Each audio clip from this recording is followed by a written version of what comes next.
அறிவியல் மேதை Albert Einstein.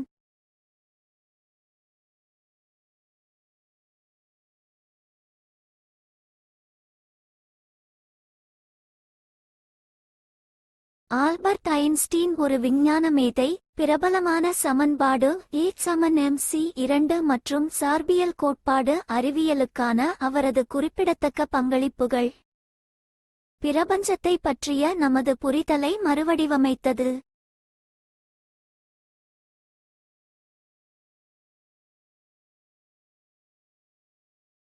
1879ஆம் ஆண்டு ஜெர்மனியின் உல்மில் ஐன்ஸ்டீன் பிறந்தார்.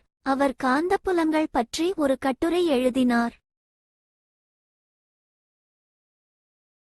1905ஆம் ஆண்டு சுவிஸ் காப்புரிமை அலுவலகத்தில் எழுத்தராக அவரது வாழ்க்கை தொடங்கியது.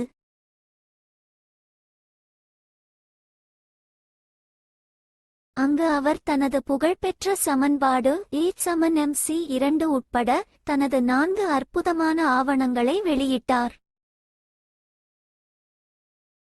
1905ஆம் ஆண்டு ஐன்ஸ்டீனின் பிரவோனிய இயக்கம், ஒளிமின்னழுத்த விளைவு, சிறப்பு சார்பியல் போன்ற தலைப்புகளில் மிக முக்கியமான ஆவணங்கள் வெளியிட்டார். சிறப்பு சார்பியலில் இடமும் நேரமும் ஒன்றோடொன்று பின்னி பிணைந்துள்ளது என்ற அவரது கருத்து இது நவீன வானவியலுக்கு அடித்தளம் அமைத்தது.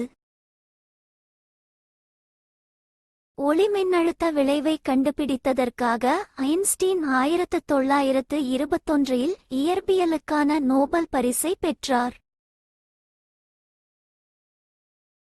1955இல் இதய செயலிழப்பால் இறந்த ஐன்ஸ்டீன் அறிவியல் உலகில் ஒரு ஆழமான பாரம்பரியத்தை விட்டு சென்றார். இயற்பியலாளரான ஜேம்ஸ் ஓவர்டியின் கூறுகையில், ஐன்ஸ்டீன் கடைசியாக ஒருவேளை ஒரே ஒரு இயற்பியலாளராகவே உள்ளார்.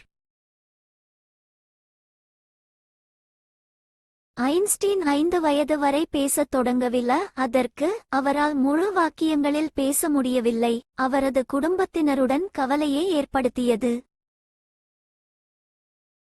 இருப்பினும் தாமதமாகத் தொடங்கிய மொழித்திறன் அவரது இளமை பருவத்திலேயே பல மொழிகளை பேசினார், தத்துவம் படித்தார், வயலின், பியானோ வாசிப்பதில் திறமையானவர்.